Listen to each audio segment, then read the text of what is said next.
there are a few features of smart media tokens that I think are very innovative, that take us beyond Steem in some ways. The Steem token has a couple properties, quite technically specific here, but one of them is stake-weighted voting.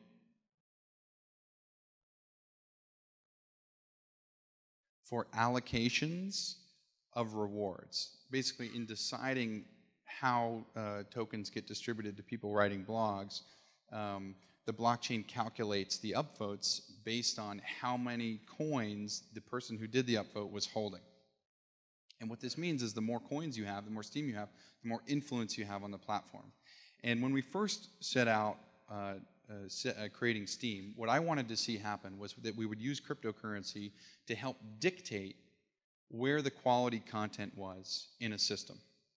And the idea was the more that a piece of content was being paid by a cryptocurrency system, the more quality that content should be.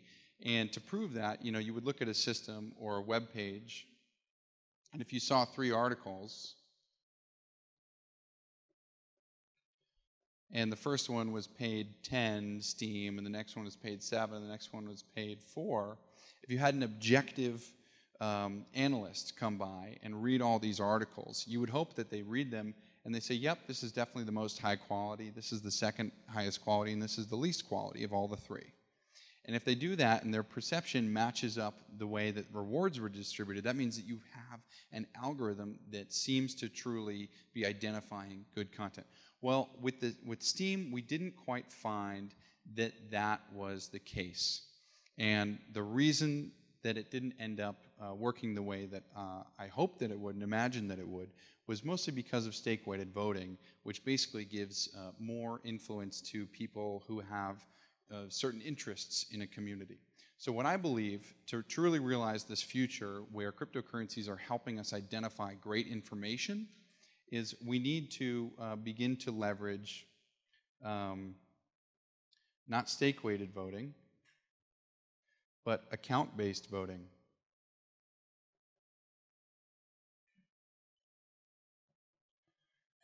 Account-based voting means one person, one vote. Much more, it's a much more democratic way of voting. And that, in combination with some of the rewards curves, so when tokens are being distributed, the blockchain is potentially distributing them on either a superlinear or a linear rewards curve. With a superlinear curve like this, in combination with account-based voting, the idea is that the earlier a given person finds a piece of content that is of high quality, the more they'll be rewarded for finding that content and upvoting it earlier than all the other people who end up upvoting it. And if that's happening, then there's a sort of wisdom of the crowd that is being manifested in the blockchain that is helping dictate this sort of trend where the highest quality content rises to the top of a system as defined by the cryptocurrency.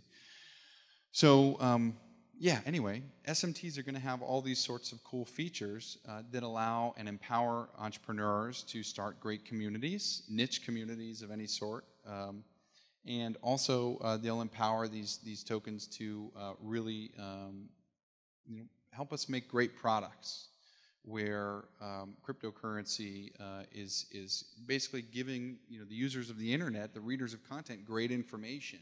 It's helping us be effective in finding things that matter to us. So all in all, I really feel that we're at the beginning of a great age for cryptocurrency, a great age for content, and specifically to why I'm here, I think with the Webtoon partnership that we've put together with GoPax, I think that we've got a great example in front of us of how we can use cryptocurrency to impact real people and make a real difference for our online experiences. So that's all I've got for now. So thank you guys so much for having me here. One account, one vote. The way that the Steem blockchain decides who's rewarded can only be done based on information contained in the Steem blockchain. So The Steem block, the way we decided to do this for Steem is to have one Steem or one Steem power technically be one vote. Because the Steem blockchain knows how much Steem is voting for each post, and that's information that's contained in the Steem blockchain that can be used to determine how much people are paid. And we could have easily written the Steem blockchain to do one account, one vote. The problem with that is it incentivizes people to just create a bunch of different accounts. If we have one account being one vote, that makes the voting system very easily gameable. So we didn't want to do this for Steem. But what Oracles gives you is an Oracle. In the context of blockchains, Oracles are often talked about in terms of prediction markets. You ask who's going to win the next election, and then you can have a contract that's worth so much if the Democratic candidate wins, or another contract that's worth so much if the Republican wins, and then eventually you need somebody to tell the system who actually won after the elections happened, and that person is called an oracle. But in general, in computer science, the term oracle is used to express something you can ask questions to that you don't know the answer to yourself. So the Steem blockchain can now go out to the oracle and ask a question, and the question is this account a unique individual in some way? And the oracle says, yes, that account is a unique individual from this list. They should get a vote. And the oracle is what solves the problem of spam accounts, because you offload responsibility for checking accounts that accounts are actually individual to the oracle. Does that necessarily mean that one account, one vote corresponds to one person, one vote? Not necessarily. It depends on what the oracle does, how rigorous its verification process is, whether anyone can slip by and fool the oracle into creating multiple accounts for a unique person. But that's something that lives outside the blockchain. So assuming that we have an SMT and it's associated with an oracle system where the oracles together are producing a consensus whitelist of accounts where, with almost pure certainty, every account on that list is operated by an individual, and those operators are not operating any second accounts. So you truly have a proof of individuality coming in to apply to the rewards pool of that SMT. How can we then take that list, combine it with the rewards pool to produce a quality curation that we haven't yet seen cryptocurrency create in the context of content? How can we do that? Well, I'd say you just, if you know that all these voters are truly unique, you just take the top voted accounts on whatever and apply whatever filters you want, like maybe you want it to be a specific topic or tag or community or what have you, and because it's one person, one vote, that allows you a reward curve that looks like this. And the theory was that if you are one of these earlier contributors, then a lot of this later benefit would go back to you. And so that would incentivize people to get in posts early. But that was the idea, but ultimately ideas have to be tested against the real world. And when we got this in front of users and had some actual user behavior, that wasn't happening to the extent we would like to see it.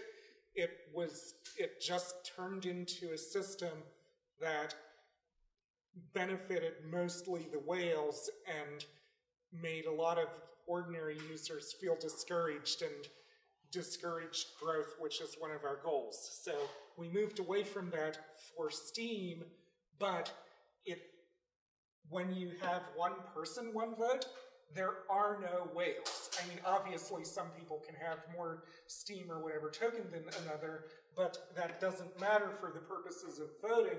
With one person, one vote, there are no whales to take advantage, or they don't get any disproportionate benefit from taking advantage and coming in early. This model works, it just doesn't work when you have one token, one vote. Here's the Steem database. It contains all Steem currency and the SMTs. Here you can see them pulled out here. Here's the Steem currency ledger. Inside the Steem currency ledger, you have the Steem rewards pool, which is basically a predictable rate of how much new Steem is going to be created that's allocated to people creating content. It's consistent, it's predictable, it's easy to understand. With the SMT, you have the same sort of thing. Here's the ledger of the SMT, and here's the basic predictable ledger of the SMT rewards pool. Now, there's information that comes in on the SMT rewards pool to help decide who can be rewarded. When this SMT got created, just for instance, for hypothetical sake, we'll say that there are two oracles that are created along with this SMT, and the system requires that both oracles publish an account on their own pre-consensus whitelist for it to become whitelisted. I'll show you what that means. You have Oracle 1 here, and you have Oracle 2 here, and they're both publishing a list of accounts. Account A, account B, account C. And here, Oracle 2 does the same thing, but they only publish B and C, okay? Oracle 1, let's say it was looking for individuality. It's some sort of app that looks at your license or your passport, and it looks at your account name, it looks at your history in other ways to determine if you're an individual. And then you have Oracle 2.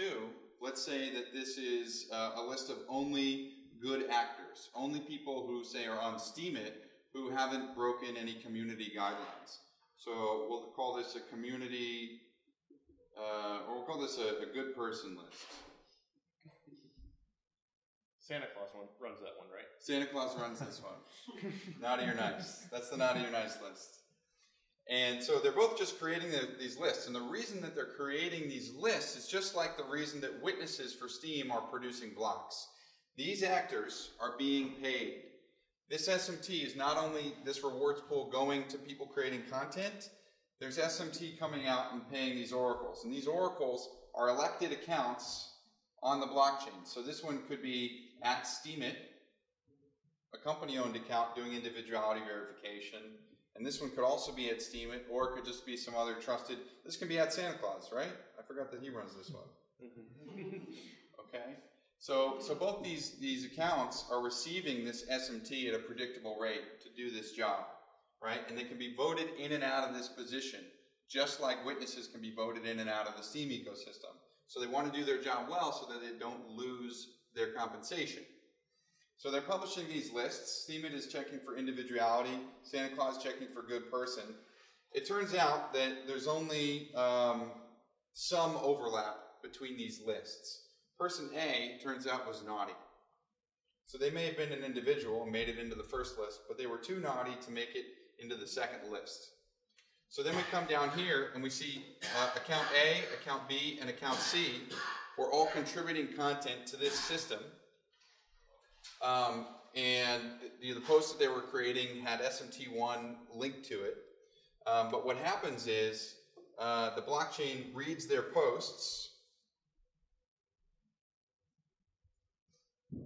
reads the votes for those posts, and also reads these lists that have been published by the oracles for SMT1, and it cross-verifies all of them, and it sees that, okay, account B and account C, they've posted some good content, they got upvotes backed by SMT1, and they're on both lists. So they're going to get paid out from the SMT rewards pool. And then the blockchain checks account A's post, and it sees, okay, it's on the Oracle 2 list, but it's not on the first Oracle list. So guess what? X does not get paid out. So what you see here is an incentivization system that's rewarding people for being an individual and for being a good person. And what we can end up with there is potentially we can end up with better quality of curation, like we were talking about with Ben. We could potentially end up with more clean behaviors, more socially acceptable behaviors. And, you know, in various communities across the internet, there's different expectations of behavior. This is just one model that we could end up seeing under these structures. And with the flexibility created by oracles, I think we can end up seeing lots of different social structures created to serve different needs.